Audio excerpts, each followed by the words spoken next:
안녕하십니까. 직접 민주주의 뉴스에서 진행하는 주민자치 활동가 인터뷰 시간입니다.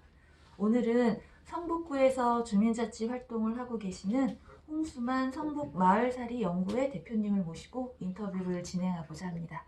네, 안녕하세요. 네, 안녕하세요. 반갑습니다. 네, 바쁜 시간 1월, 2월 이렇게 연초라 많이 바쁘실 텐데 인터뷰에 응해주셔서 먼저 감사드리고요.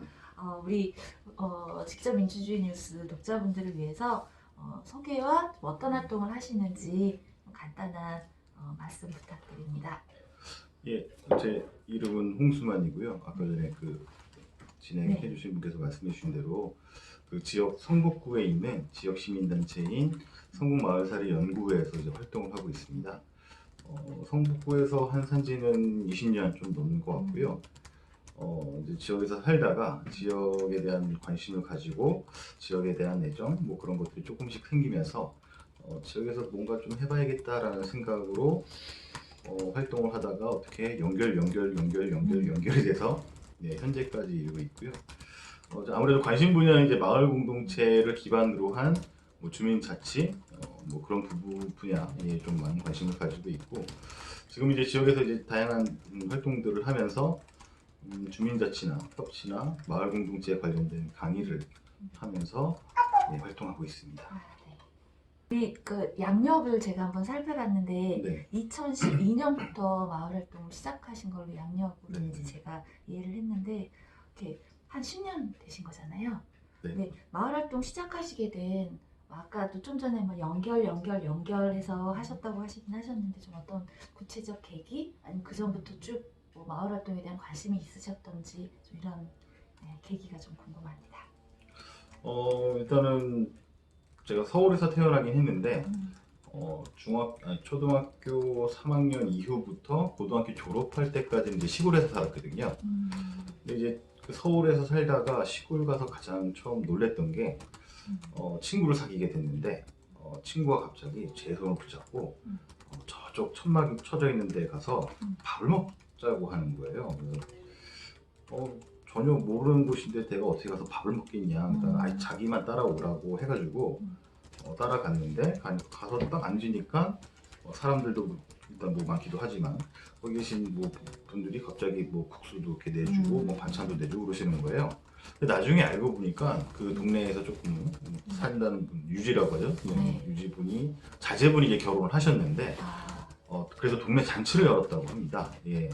그 동네 잔치를 하는데 뭐 그냥 돈 받고 하는 것도 아니고 그냥 동네 모든 사람들한테 결혼을 했으니까 파티니까 그렇게 축제니까 음식을 다 대접을 한다고 하더라고요. 처음에 이제 그거에 상당히 되게 신선한 충격을 받았죠. 그리고 이제 또 아무래도 시골이다 보니까 뭐 이장님들 중심으로 이렇게 마을 공동체가 있을 거 아니에요. 근데 한 번은 태풍이 크게 불었는데 눈밭이 아주 쑥대밭이 됐죠. 근데 거기서 이제 조금 리더십 있는 이장님이 중심으로 돼가지고 서로 품앗이를 하고 계시더라고요. 그런 모습들을 보면서 마을 공동체를 약간 뭐 이론이나 개념적으로 받아들인 게 아니라 그냥 삶에 있어서 생활에 있어서 이렇게 마을 공동체가 이런 거구나 라는 것들을 조금 느끼면서 살게 됐죠.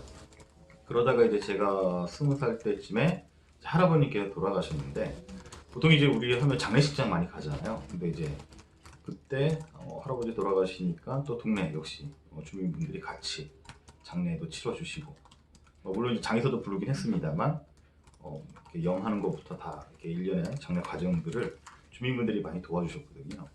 그래서 그런 경험들을 가지고 살아왔다가 이제 다시 서울로 왔는데 다시 돌아온 서울은 소위 말해서 이제 뉴타운이 생기기 시작하게 했는데 그나마 예전에 서울에서 볼 수 있었던 공동체 자체가 찾아볼 수가 없는 거예요.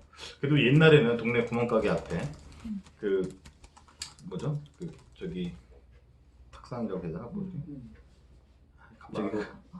갑자기 생각이 안 나네요. 네, 맞아요. 예, 평상 있으면 거기 모여가지고 동네 주민들이 모여가지고 뭐 옥수수도 나눠 먹기도 하고 수박도 나눠 먹기도 하고 고구마 같이 삶아 먹기도 하고 그랬는데 다시 오니까 이제 그런 것이 하나도 없더라고요. 이게 너무 삭막하고 이게 사람이 살아가는 게 맞는 건가? 우리가 함께 그래도 이렇게 동네에서 같이 살아가는데 인사조차도 못하고 이제 뭐 나중에는 이사 가면 이제 떡 돌리는 풍습도 사실상 거의 사라졌더라고요.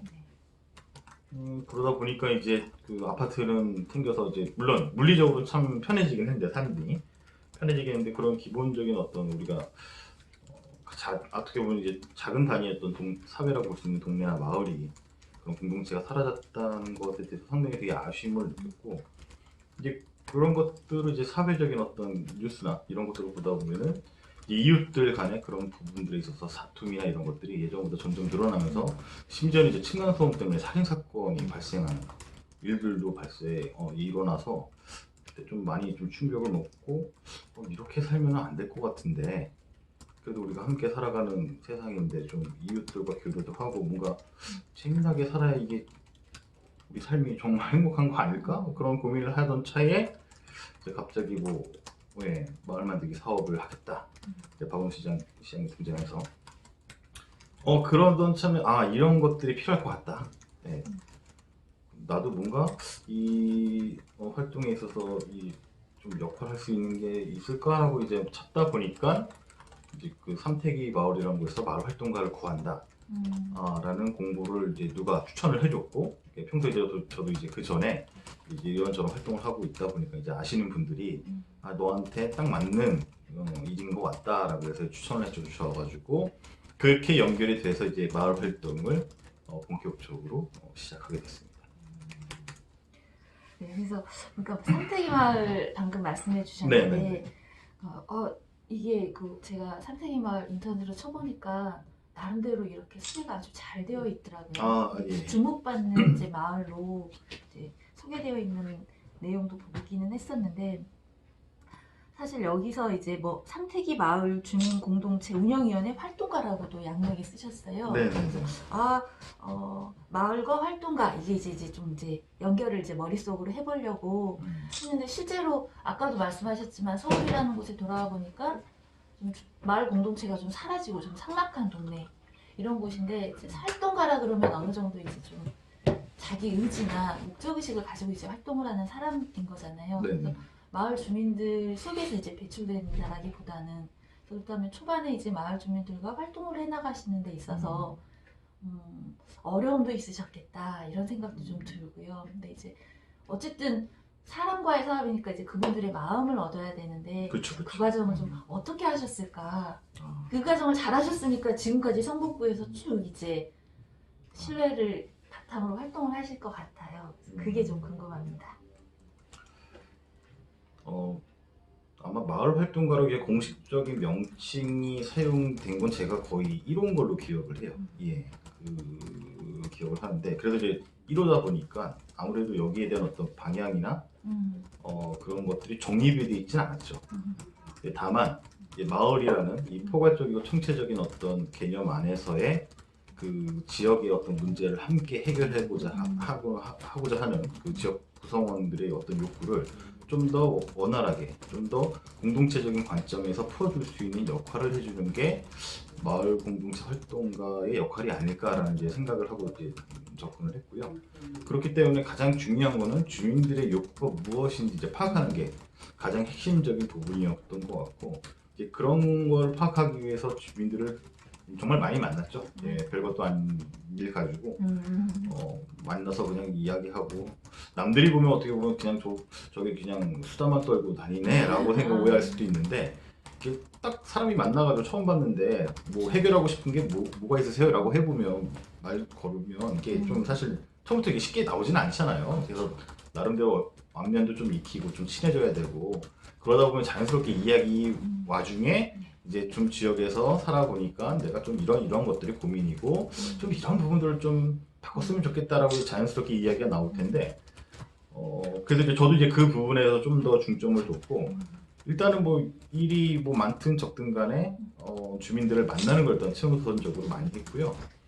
그리고 많이 들었죠. 예, 이야기를 많이 듣는 거. 그리고 일주일에 7일 일하면서 그렇게 될 수밖에 없는 구조였고 하다 보니까 이게 다들 이제 주민들이 다들 일정들이 있으신 거잖아요. 뭐 저뿐만 아니라 뭐 다 마찬가지겠지만 특히나 이제 주민들 대부분 이제 또 직장을 다니시는 분들은 사실 평일에 만나 뵙기가 쉽진 않아요. 그러면 이제 결국 이제 주말이나 일요일이든 이제 그런 때 뭐 많은 시간을 할애할 수는 없겠지만 어쨌든 그런 때라도 그 마을 사랑방에 나가서 잠깐 앉아 있으면 지나가던 주민들이 궁금해서라도 이제 찾아오게 되거든요. 이제 그렇게 이제 계속 접근을 했던 것 같아요. 그래서 이제 많이 이야기 나누면서 어떤 것들을 좀 함께 했으면 좋을지. 그리고 이제 이 영역이 사적인 욕구가 이제 공적인 영역으로 넘어가는 그 단계인 거잖아요. 이제 그런 부분에 있어서 아직은 우리 사회가 좀 지금도 그런 것 같은데 공과 사이에 있어서 되게 애매한 입장을 다들 가지고 계신 것 같아요. 물론 저도 이게 딱 여기서부터는 사적인 영역, 여기서부터는 공적인 영역 이게 또 단절해서 바라보기는 되게 어렵다고는 생각을 하는데 어떤 부분이 이제 사적인 영역이고 어떻게 이 공적인 영역으로 넘어가느냐 그런 부분들은 이제 공동체 안에서 이제 논의가 됐든 토론이 됐든 그런 것들을 통해서 이제 풀어갈 수가 있을 것 같은데 이제 그런 부분들을 이제 자꾸 촉진하는 역할들을 좀 많이 했죠.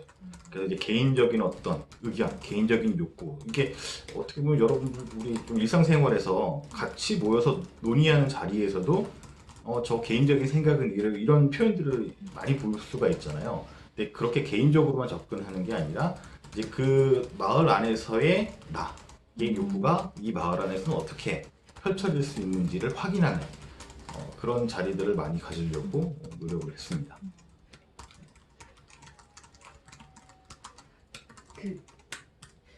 일단 어떻게 주민들을 만나는 게 뭐 남녀노소 나이 이런 건 또 전혀 구분이 없으셨던 거죠. 그렇죠. 그 구분을 둘 수가 없죠. 예. 뭐 물론 이제 그 지역마다 마을마다 특색들은 있어요. 인구 구성에 대한. 특히 이제 삼태기 마을 같이 같은 곳은 좀 70대, 60대가 가장 많긴 하고요. 어린아이를 되게 찾아보기 힘든 구조이긴 한데 그 어쨌든 마을 공동체라는 것은 뭐 남녀노소 다 상관없이 함께 어울려서 사는 곳이잖아요. 네. 그렇기 때문에 뭐 그런 구분 자체는 생각을 하지는 않았고요. 다만 아마 뭐 삼태기 마을뿐만 아니라 다른 지역도 여러 가지 인구 구성에 대한 특색들이 있을 텐데 그 특색에 맞춰서 좀 고민은 하는 것은 분명히 또 필요할 거라는 생각을 듭니다. 주민분들의 신뢰가 네. 남다르시겠어요. 지금도 관계가 이렇게 네, 자주 뭐 연락드리는 분도 계시고 만나는 분도 계시고 그렇게 있고요. 그 신뢰 관계라는 게 아무래도 되게 중요하긴 하죠. 근데 이제 뭐 단순하게 신뢰라는 게 나를 믿고 안 믿고의 문제가 아니라 저런 사람은 이런 사람이 있어. 이런 사람이 존재해. 그리고 어떤 일이 생겼을 때는 이 사람하고 논의하는 게 더 나을 것 같아. 저는 이제 그게 더 오히려 신뢰라고 생각을 하거든요. 믿고 안 믿고는 좀 너무 일차원적인 접근인 것 같고 좀 그런 차원에서의 신뢰성이 예, 뭐 제 입으로 말하기 조금 그렇지만 이제 나름대로 많이 좀 네, 관계를 해놨다는 것은 되게 좀 다행입니다. 네, 알겠습니다.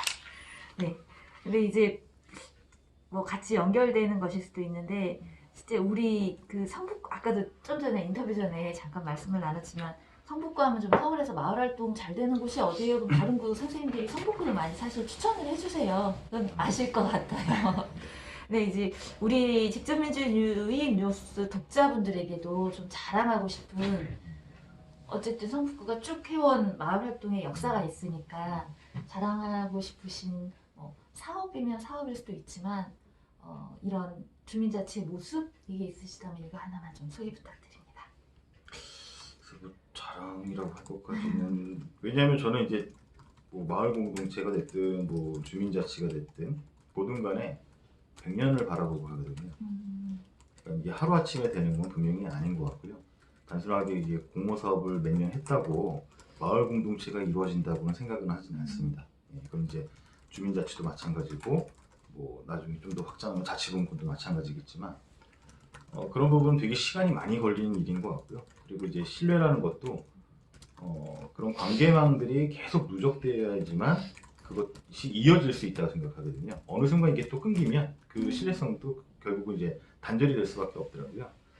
그런 부분들에 있어서 조금 더 고민을 하자면 뭔가 아직은 뭔가 평가하기는 전 아직은 멀었다고 생각을 하는데 다만 성북구 같은 경우는 초창기에 양적인 어떤 그 투입 뭐 그런 것들은 좀 많았다. 그렇기 때문에 관심을 가진 주민들은 많이 등장했다는 것은 분명히 자랑할 만한 부분인데 그런 것들이 조금 더 연속적으로 그리고 이게 사업 중심으로 가는 게 아니라 관계망 중심으로 좀 더 넓혀져야 되는 부분에 있어서는 더 많은 고민이 분명히 필요한 것 같아요. 근데 그거는 단순히 성북구만의 문제가 아니라 현대 사회의 도시에서는 다 고민되는 지점일 것 같아요. 이게 뭐 어떻게 보면 되게 자연스러운 흐름일 것 같은데요. 주민들의 욕구는 점점 다양해지고 있거든요. 그런 다양해지는 욕구들이 이게 어떻게 보면은 되게 교집합점이 생기면은 시너지 효과가 나기도 하지만 그만큼 또 이제 여러 가지 갈등의 요소들도 존재하기 때문에 이게 쉽게 공동체라고 말하기는 되게 어려운 부분들이 또 존재해서 이런 부분들을 좀 어떻게 하면 좀 더 해결해 나갈 수 있을까? 그러니까 이 다양한 주민들의 점점 디테일해지고 또 다양해지는 그 주민들의 욕구를 어떻게 하면 이 공동체 안에서 담아낼 수 있을 것인가에 대한 고민은 더 필요한 것 같습니다. 근데 그게 이런 어떤 이전에 진행됐던 마을 만들기 공모 사업이나 그런 공모 형태의 접근만으로는 해결하기는 어렵다.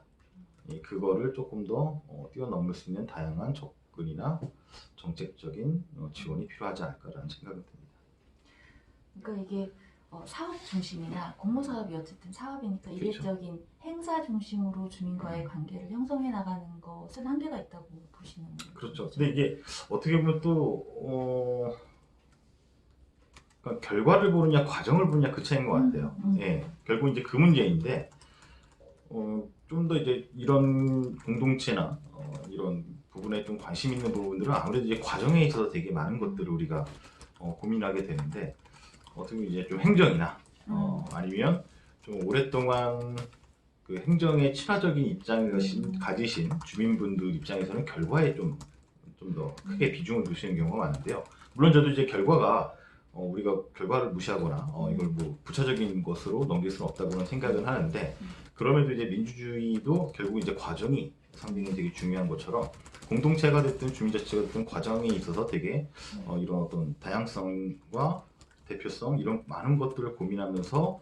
이 과정들이 잘 녹아져야 되는데 그런 부분에서 우리가 좀 놓치고 있었던 게 아닌가 공모사업 중심이 그러다 보니까 아까 전에 말씀드린 대로 다양한 주민들의 욕구는 다양한데 그 다양한 욕구들을 해결하기 위해서는 더 작은 민주주의와 더 많은 민주주의적인 접근들이나 어떤 시스템이 필요한데 그런 부분들은 조금 간과되었고 공모사업만 너무 특화적으로만 늘어났던 것이 아닌가라는 생각이 좀 들더라고요. 그래서 그런 부분에 있어서는 좀 제2기의 마을 만들기 정책이 만들어진다면 그런 부분을 더 많이 고민해야 될 것 같아요. 그것과 연결될 수도 있는데 네. 제가 이제 주민자치 활동가 인터뷰를 하면서 이제 주민자치나 마을운동에 대한 고민을 시작을 하는 거거든요. 네네. 그래서 저희 동네도 돌아다니면서 많이 봐요. 현수막이든 플랜카드든 주민센터 가면 이제 이런 것들도 보곤 하는데 정말 영역이 많더라고요. 네. 그래서 뭐 여기도 써놨지만 뭐 마을 공동체 지원 사업, 참여 예산, 마을 미디어, 사회적 경제. 요즘 우리 동네는 도시재생에 대해서 좀 뜨겁거든요. 도시재생 거기에 뭐 혁신교육, 주민자치까지. 네. 그래서 이게 다 주민들이 참여할 수 있는 직접 참여해서 이끌어 나가야지만 가능할 걸로 보여지는데, 네. 그러니까 되게 양적으로는 되게 풍부해진 것 같아요. 근데 이제 막상 뭔가 관심이 있어서 들여다보면 솔직히 제가 느끼는 거는 다 비슷비슷하다는 느낌이 사실 갔거든요. 이거와 이거의 차이가 뭐지? 이 영역과 이 영역이 왜 이렇게 분리가 되지? 이거와 이거를 참여하는 사람들이 다른가? 뭐 이런, 그래서 어느 하나를 이제 선택을 잘 못하겠는 거죠. 그런 좀 비슷함에 대한 헷갈림? 이런 것들이 매번 이걸 하면서 동네를 관심 있게 보다 보니까 드는 또 생각이더라고요. 근데 이런 것들이 이렇게 양쪽으로 확산되어 보이는 게 좀 현안 같아 보이는데 우리 대표님이 생각하시는 현 주민 자치 마을에 대한 현황을 좀 진단을 하신다면 어떠실까 궁금합니다. 그 말씀하신 대로 사실 양적인 부분은 분명히 확장한 거 맞는데 근데 이게 좀 단계적으로 차근차근 늘어나는 거였다면 예. 우리가 그것들을 좀 더 받아들이고 소화하는 데 있어서 좀 더 수월했을 텐데 이게 되게 어떻게 보면 그 10년 사이에 되게 빠르게 진행이 됐거든요. 그러다 보니까 여기에 대한 이해도나 그리고 어떤 정책 사업을 추진하는 주체들이 그 사업을 통해서 이루고자 하는 어떤 비전이나 가치가 좀 더 구체적이고 명확해지지 못했던 거죠. 그러다 보니까 이제 말씀하신 대로 여기서 하든 저기서 하든 좀 비슷비슷하게 보일 수밖에 없는 그런 내용들이나 이제 결과물들이 나올 수밖에 없는데, 근데 이것도 어떻게 보면은 좀 더 넓게 보면은 이런 또 과정이 있어야 우리가 또 어떤 가치나 비전을 세우는 데 있어서 되게 중요한 역할을 해주겠다, 디딤돌 역할을 해주겠다라고 또 생각할 수 있는데, 사람이라는 게 또 그렇잖아요. 하나의 또 어떤 그 관습화 되기 시작하면은 또 거기서 또 벗어나는데 상당히 많은 또 시간이 필요하거든요. 이제 그런 부분을 좀 고민을 하자면 지금의 어떤 접근이나 시스템이 조금 더 구체화될 필요는 분명히 있을 것 같고요. 그리고 아까 말씀드린 대로 어떤 결과물 중심보다는 이제 과정이 있어서 그 정책 사업이 추구하는 어떤 비전이나 가치가 그 과정에 어떻게 녹아들 수 있을 것이냐를 많이 고민을 해야 될 것 같아요. 근데 안타깝게도 우리나라는 아직 행정적인 부분에 있어서는 이제 좀 전시행정 요소가 여전히 크게 작용하기도 하고, 소위 말하는 이제 관치행정에 아직도 좀 익숙한 부분도 있다 보니까 그런 어떤 변화나 혁신에 있어서 실제로는 그 내부에서 추동하기는 아직은 조금 어렵다. 물론 그래서 지금 어렵다고 해서 안 된다는 의미가 아니라 그런 한계를 우리가 명확하게 인식을 해야 그 다음 단계로 나갈 수가 있는데, 지금은 이제 그 한계성을 조금 더 명확하게 인정을 하는 게 스스로도, 그러니까 주민들이라고 해서 저도 이제 주민의 입장이지만 주민이 100% 완벽하거나 옳지는 않거든요. 때로는 틀린 결정을 할 수도 있고 때로는 뭐 옳은 결정을 할 수도 있는데, 틀린 부분에 대해서, 잘못된 부분에 대해서, 아니면 수정 보완해야 될 부분에 대해서 우리 스스로가 얼마만큼 인지를 하고 그것을 개선하려고 노력하느냐, 그거에 따라 좀 더 많은 변화들이 앞으로 생길 가능성이 있다고 봅니다. 네. 아까 이제 주민자치가 이제 주된 요즘 고민이라고 말씀하셨는데, 네. 제가 아까 이제 말씀하시는 걸 들으면서 이런 관에서는 실제로 사업을 좀 공모사업 중심으로 하지만 관계성을 확장하기 위해서는 과정에 집중해야 된다고 말씀을 하셨잖아요. 근데 이제 주민들이 과정에 집중하고 사업 주체들도 과정에 집중하기 위해서는 실제로 주민들이 성장하고 주민들이 주인으로 나서는 마을운동이 돼야 된다는 의미로 저는 좀 이해를 그렇죠. 했는데, 그런 면에서는 주민들이 논의에 참가하고 토론하고 사업을 결정하고 사업을 집행하고 이 전 과정에 이제 주민들이 나서야 되는 게 아니냐라는 걸로 이해를 하면 이제 가장 좀 이상적인 형태로 그려지는 게 주민자치 같다라는 생각도 들어요. 그렇다면 이제 실제로 지금 많이 주민자치가 이제 주민자치로 전환되면서 그런 과정들이 몇 년 동안 이제 있었잖아요, 시범으로.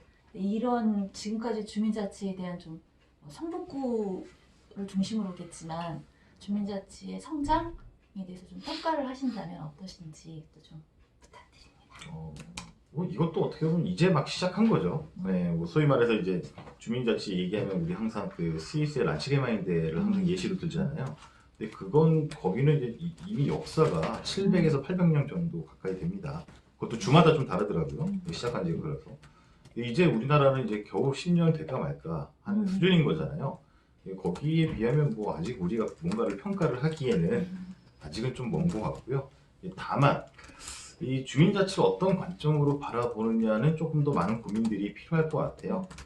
어쨌든 우리가 온전한 주민자치를 할 수 없는 것은 지금 현실인 것 같고, 읍면동 단위의 어쨌든 그 행정체계로 따지면 읍면동 단위의 민간 거버넌스 형태로서의 이제 주민자치로 시작하게 된 거기 때문에 거기에 대해서 좀 더 우리가 명확한 이해가 필요할 것 같고요. 그렇다면은 사실은 읍면동도 많은 변화가 필요하다. 다시 말하면 이제 행정도 읍면동 단위 주민자치회가 진행이 된다고 한다면 거기에 따른 행정체계도 개편이 되지 않는 이상은 지금의 시스템으로는 우리가 온전한 민간 거버넌스를 통한 주민자치가 이루어지기는 분명히 힘들다라는 것은 인지를 해야 될 것 같아요. 특히나 이제 여기 주민자치도 어떻게 보면은 그러니까 공모사업화가 됐거든요. 일정 부분은. 그러니까 소위 말해서 이제 뭐 마을 의제, 주민들이 마을 의제를 발굴해서 주민총회를 통해서 선정을 한다고 하지만 이 형식의 틀 자체가 거의 공모사업, 마을 만들기 공모사업에 준하는 비슷한 수준의 형태이기 때문에 거기에 따라서만 이제 접근을 한다는 것은 다시 말해서 아주 작은 단위의, 물론 이제 주민자치회, 읍면동 단위 주민자치회가 할 수 있는 거라는 거는 이제 그 지역 내에서 이 주민 욕구를 풀어나가는 거니까 뭔가 크게 뭐 할 수 있는 건 없겠지만, 그럼에도 이제 공모사업 형태로서 접근한다는 것은 이게 우리가 소위 말하는 이제 주민 어떤 그 안건, 의견, 토론, 그리고 주민총회를 통해서 지역의 혁신 아니면 발전 이런 걸로 접근하기엔 되게 한계가 많다는 거죠. 그런 부분을 바꿔나가지 않으면 우리가 생각하는 그 민간 거버넌스의 바탕을 둔 주민자치라고는 아직은 보기가 어렵다. 여전히 어떤 너무 그렇지 않아도 주민세 환원분이나 뭐 동단위 주민참여 예산을 통해서 뭐 예산의 편성권의 일정 부분을 줬다고는 하지만 전체 예산으로 보면 정말 요만큼도 안 되거든요. 요만큼도 안 되는 그 예산 가지고 주민들이 그걸 가지고 열심히 자기네들끼리 토론해서 뭔가 한다는 게 사실은 되게 아쉬운 부분이 많죠. 뭐 물론 이제 예산의 파이만 늘어난다고 해서 이게 절대적으로 뭐 저는 발전이라고 보지는 않지만 그런 부분들이 좀 더 확보가 될 수 있는 영역들이 있어야 좀 더 주민들도 크게 볼 수가 있을 것 같고, 특히나 주민들이 항상 행정에서 이제 주민을 바라보는 관점이 그런 거예요. 주민들은 장기적인 관점을 못 갖는다. 근데 그렇게 될 수밖에 없는 건 아니 1년 단위로 예산 편성권밖에 안 주어졌는데 어떻게 장기적인 계획을 플랜을 세워요. 그리고 그 1년도 안 되죠. 사실은 몇 개월 안에 빨리 의제를 발굴해서 주민총회를 해라. 뭐 이런 식으로 접근을 하면은 그 짧은 사이에 어떻게 뭔가를 심도 있게 토론하고 논의해서 지역에 맞는 의제를 총회 안건으로 올리겠습니까? 사실은 이게 아직은 제도적으로 고쳐야 될 것들이 엄청 많은 것 같고, 그런 부분에 있어서 여기에 너무 젖어 있으면 안 될 것 같다. 이제 막 접근하시는 분들은 이게 우리가 생각하는 주민자치 본 모습은 아니고 하나의 시작점이라고 이해를 하시는 게 되게 중요할 것 같아요. 네. 근데 이제 드릴 말씀이 이제 또 답답한 이야기인데 네. 사실 주민자치가 10년이지만 아까 말씀하셨듯이 스위스는 몇백 년의 역사를 가지고 있는데 이제 겨우 우리는 걸음마 네. 수준도 사실 아닌 거잖아요. 정말 길게 봐야 되는데 이 길게 보는 와중에도 불구하고 또 우리라고 하면 안 되겠죠. 오세훈 시장은 또 이 주민자치를 거의 이제 발목을 잡고 있는 있다고 표현을 하게 되는데 정말로 전면적인 변화잖아요. 10년 만에. 근데 이런 마을 정책이 큰 변화를 겪고 있는 거는 아무리 이제 긍정적으로 보더라도 사실은 사실이라는 생각이 들어요. 그래서 이제 성북구도 아무래도 그 물살은 좀 벗어날 수 없겠다라는 생각이 드는데 실제로 좀 마을 활동가 분들이나 주민들 혹은 마을 단체에서의 이런 서울시의 정책 변화에 대한 반응, 입장 이게 좀 어떠신지 궁금합니다.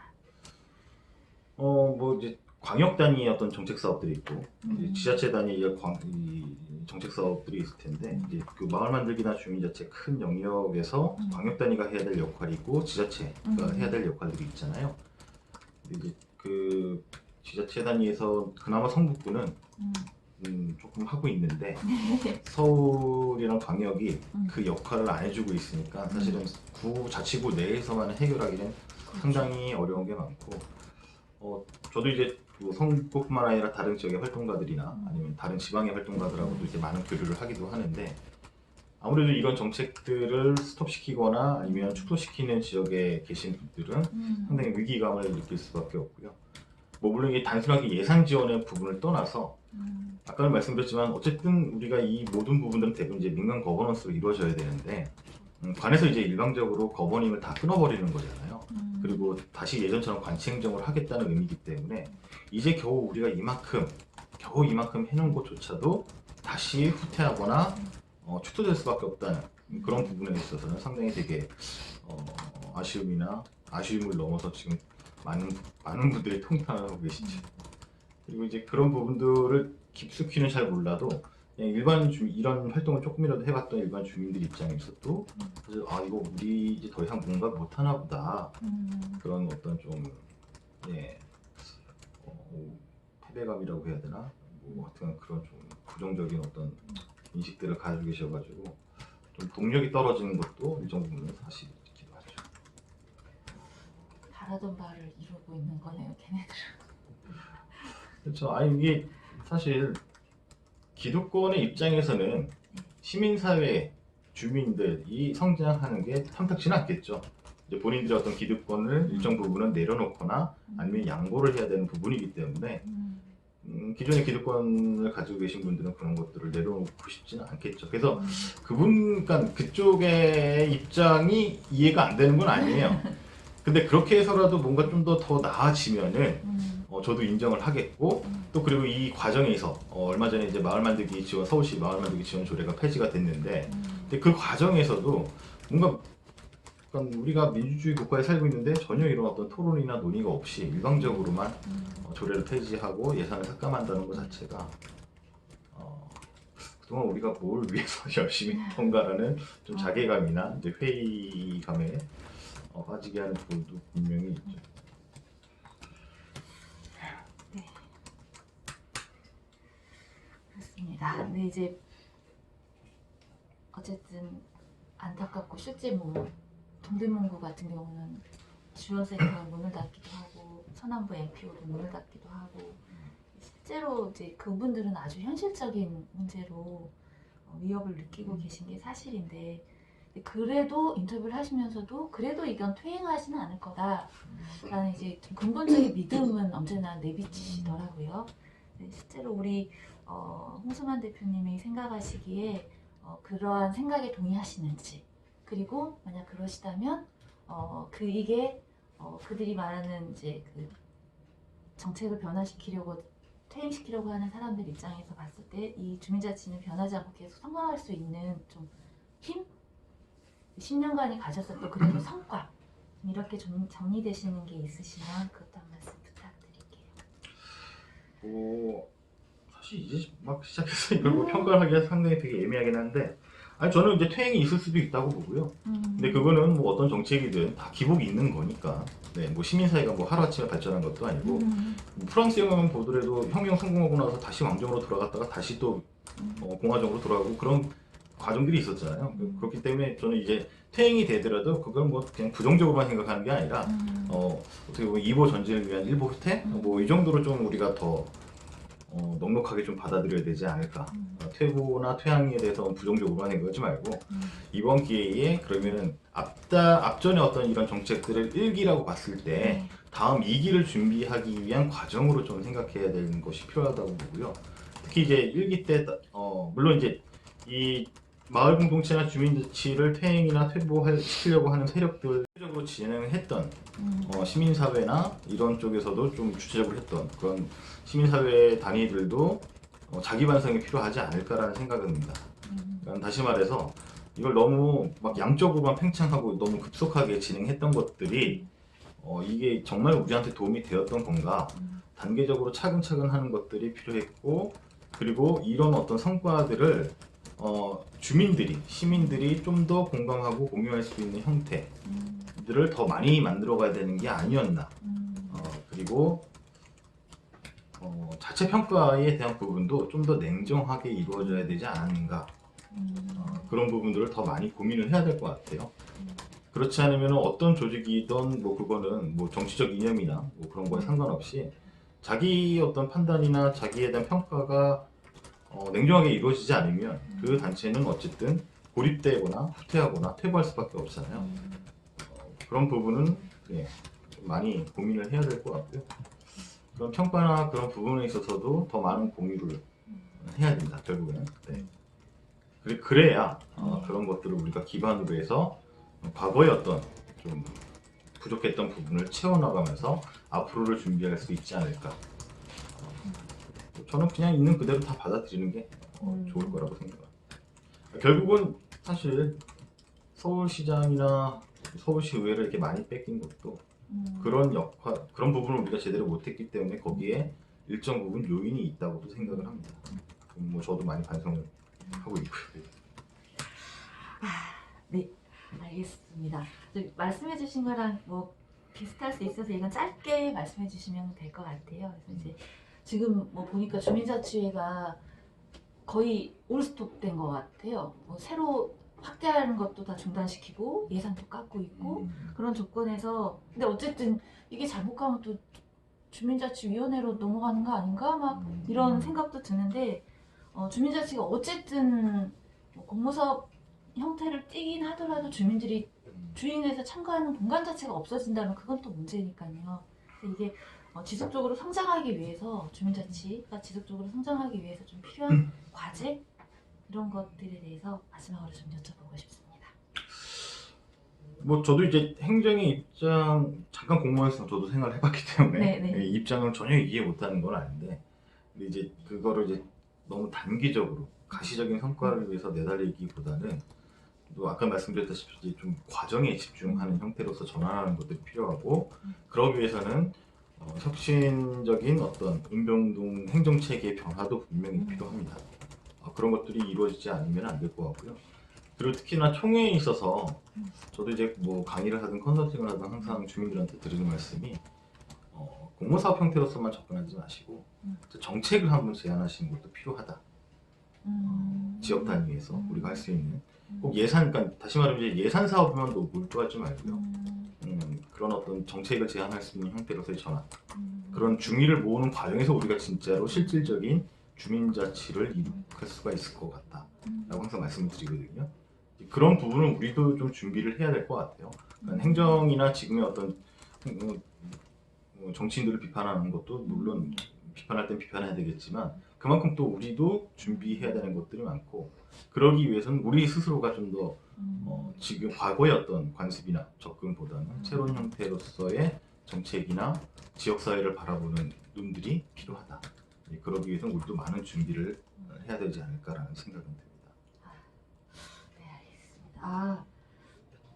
네, 개인적인 건데 말씀드리면서 총회에 대해서 좀 새롭게 또 하나를 배운 것 같아요. 예. 네, 정책을 제안할 수 있는 총회를 좀 만들어 보자라는 말씀이 좀 인상 깊었고요. 네, 이렇게 좀 긴 시간 인터뷰를 해주셨는데 혹시 좀 부족한 내용이나 말씀하시려고 했는데 제가 질문을 못 드린 게 있으면 말씀 좀 부탁드립니다. 뭐 약간 농담 웃자고 하는 얘기기도 한데 어차피 우리가 뭐 한 번 태어나서 살아가는 거잖아요. 예. 조금 더 널널하게 봤으면 좋겠어요. 이 모든 것들을. 그러니까 이게 왜냐면 이런 정책 사업들이 자꾸 펼쳐지게 되면 저 같은 이제 활동가들도 항상 그 함정에 빠지긴 하는데 그 목적 지향성 때문에 너무 앞만 보고 달리는 것 같더라고요. 저도 그렇고 뭐 다 대부분 또 활동가들이 그렇긴 하지만 근데 그러다 보면 이게 좀 사실 이 주민들이 참여해야 되는 정책들은 앞만 보고 달려가서는 절대 안 되거든요. 옆도 봐야 되고 뒤도 봐야 되고 좀 더 시야를 되게 폭넓게 가져가면서 이 다양한 욕구들을 이해해야 그것들이 이제 정책에 담겨질 수 있는 어떤 그런 발판, 그런 교두보를 마련할 수가 있는데 우리 자체가 이게 너무 좀 앞만 보고 자꾸 달려가다 보면은 그런 것들을 놓치게 되면서 정작 함께 공유하고 함께 느껴야 될 것들을 많이 놓치게 되는 것들이 아닌가라는 생각을 하고 있어서 앞으로는 좀 이제 그런 부분에서 우리가 좀 더 신경을 좀 썼으면 좋겠다라는 마지막으로 이야기를 마무리 짓고자 합니다. 네, 알겠습니다. 아유, 먼 길 와주셔서 너무 감사하고 좋은 말씀 해주셔서 고맙습니다. 네, 감사합니다. 네.